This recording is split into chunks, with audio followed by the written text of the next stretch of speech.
আমাদের সংসারে একের পর এক কাজ কিন্তু আসতেই থাকে। এই রান্না বান্না করা, এই চা বানানো, ফিল্টারে জল দেওয়া, নানান ধরনের কাজ। নমস্কার বন্ধুরা, ইলার লাইফস্টাইল চ্যানেলে গুড মর্নিং সবাইকে। কেমন আছেন সবাই? আশা করি সবাই ভালো আছেন, সুস্থ আছেন। আমিও তো আপনাদের আশীর্বাদে অনেক ভালো আছি। ইলার লাইফস্টাইল চ্যানেলে আরেকটি নতুন ব্লগ ভিডিও নিয়ে চলে আসলাম আপনাদের জন্য। এই তো এই যে আমি এদিকে রং চা বানাচ্ছি, আর এই যে 1 কাপ কফি বানিয়ে নিব। ছেলে আবার কফি খাবে আর রং চা খাবো আমি আর মা। দুইজনের জন্য 2 কাপ রং চা, আর দুধ চা হবে 3 কাপ। ওটাই এখন বসিয়ে দিব। ওই যে একটু জল দিয়ে দিলাম, এখন এর মধ্যে পাউডার দুধ দিয়ে নিব 2 চামচ, তারপর গরুর দুধ দিয়ে দিব। বর্দি আবার এভাবেই চাটা বানায়, 2 দুধ মিশিয়ে। ওই যে জাল দেওয়া গরুর দুধ দিয়ে দিলাম পরিমাণ মতো। এখান থেকে 3 কাপ দুধ চা বানিয়ে নেব। ওই চা, তারপরে এরপর মিষ্টি দিয়ে দিব, একসাথে সব কিছু দিয়ে জাল দিয়ে নেব। এভাবে চা বানালে চা খুবই টেস্ট হয়।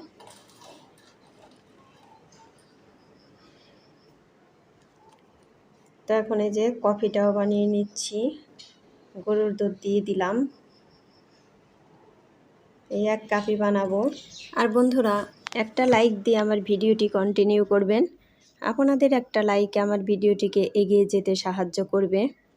আর ভিডিওটি স্কিপ না করে পুরোটাই দেখবেন, আশা করি ভিডিওটি অনেক ভালোই লাগবে। এটাই যে 2 কাপ রং চা হয়ে গেছে, আর 1 কাপ কফি। এই 2 কাপ আমার, 1 কাপ, আর 1 কাপ হলো মার। আর কফিটা দিব ওই ছেলেকে।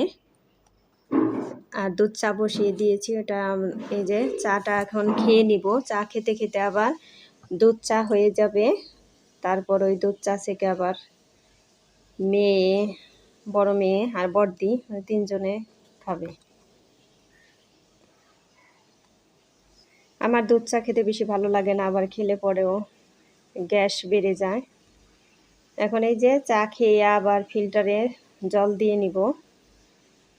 ফিল্টার হলো 2টা, একটার ফিল্টার কিট আবার নষ্ট হয়ে গিয়েছে কালকে, এই জন্য একটার জলই খেতে হবে। এই জন্য এই যে জগ, বোতল এগুলো ভরে রাখতেছি। আর ফিল্টারও জল বেশি করে দিয়ে দিলাম, কারণ তাছাড়া জলে কম পড়ে যাবে।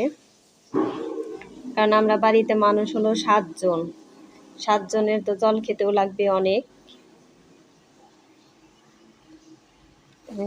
জগ নিচে বসিয়ে দিয়ে উপর দিয়ে ফিল্টারে জল দিলাম।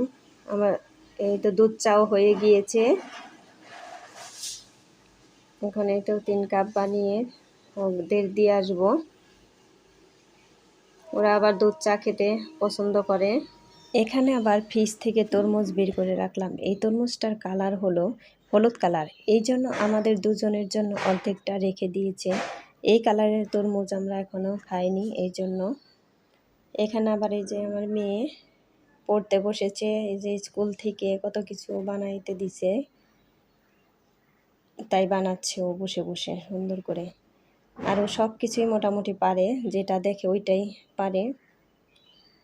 এখানে আবার বড়দি আজকে নতুন পদ্ধতিতে ডিমের তরকারি রান্না করবেন, এই জন্য আপনাদের সাথে আমি শেয়ার না করেও পারলাম না। খুবই সুন্দর একটা পদ্ধতি। এই মরিচ বাটা, তারপরে কাজু বাদাম বাটা, আদা রসুন পেঁয়াজ বাটা, আর হলো সরিষা বাটা, এগুলো সব কিছু দিয়ে ভালো করে মেখে নেবেন। আর এটার নাম হলো ডিম ভাপা। এই জন্য ভাবলাম যে আপনাদের সাথেও একটু এই রেসিপিটা শেয়ার করি। তো ভালো করে মেখে নিয়েছেন, তারপরে যে পরিমাণ মতো জল দিয়ে দিলেন। এখন কড়াইতে দিয়ে দিবেন, তারপরে যে একটু সরিষার তেল দিয়ে দিলেন। এগুলোতে আবারও ভালো করে মেখে নেবেন। আর ডিমটা ভেজে নেন নাই, শুধু সিদ্ধ করে নিয়েছি, সিদ্ধ করে খোসা ছাড়িয়ে দিয়েছি। তো কড়াইতে দিয়ে দিলেন, এই যে আবার আরেকটু জল দিয়ে দিলেন পরিমাণ মতো। এখন তারপরে যে ঢাকনা দিয়ে ঢেকে দিবেন। আবার একটু সরিষার তেল দিয়ে দিলেন। সরিষার তেল দেওয়াতে স্মেলটা যে কত সুন্দর বের হচ্ছে রান্নার আগেই। আর কিছুটা কাঁচামরিচ দিয়ে দিলেন। এখন এই যে ঢাকনা দিয়ে ঢেকে দিচ্ছিলেন, এটা নিচে পড়ে যায়, এই জন্য আমি বললাম যে এটা দিয়ে তো ওপর দিয়ে উঠে যাবে, দিন না। তারপরে আবার ওই থালা প্লেট দিয়েছিলাম, বললাম যে প্লেটও তো নষ্ট হয়ে যাবে, এটাও দিন না।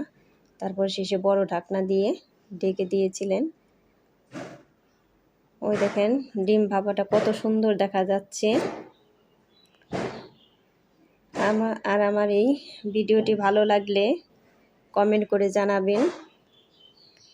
যে যেখানেই থাকেন কষ্ট করে আমার ভিডিওটা দেখে নেবেন। এই যে আজকে দুপুরের মেনু হলো এই যে ডিমের তরকারি, তারপরে কচু ভর্তা ওই যে দেখালাম, তারপরে গুলশা মাছের তরকারিটাও খুবই টেস্ট হয়েছিল, আর ঢেঁড়সের চচ্চড়ি,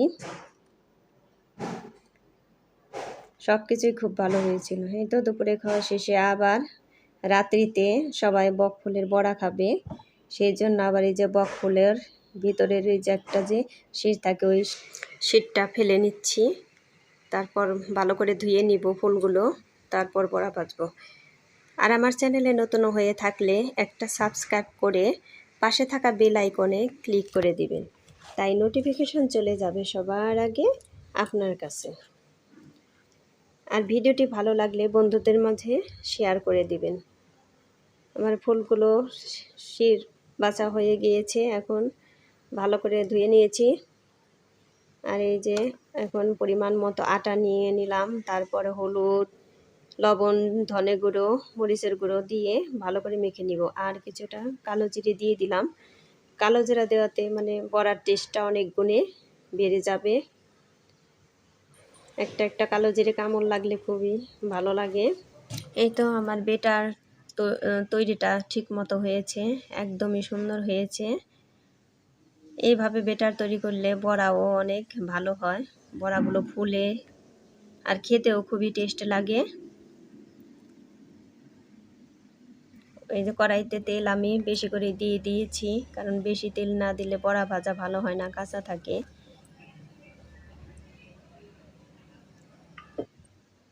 তো বড়াগুলো দিয়ে দিলাম। আর এই বকফুলের বড়া খুবই টেস্ট লাগে, আমাদের বাড়ির সবাই তো খুবই পছন্দ করে। বড়দা তো এই ফুলগুলো পেলে আর দেরি করে না, অমনি কিনে নিয়ে আসেন বেশি করে। অনেকগুলোই নিয়েছি, তারপরেও বড়দি বলতেছে এত কম কেন, আরও বেশি নেওয়ার দরকার ছিল, কারণ সবাই খাবে বেশি বেশি।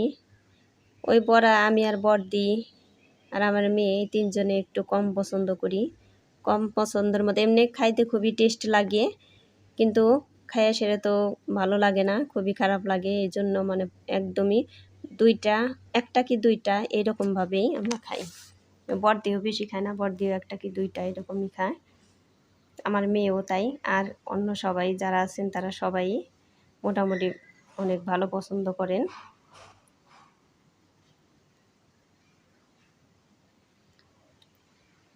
তো বড়াগুলো অনেক সুন্দর হয়েছে আর খেতে খুবই টেস্ট হয়েছিল। তার কিছুটা বাকি আছে, ওগুলো এখন ভেজে নিব।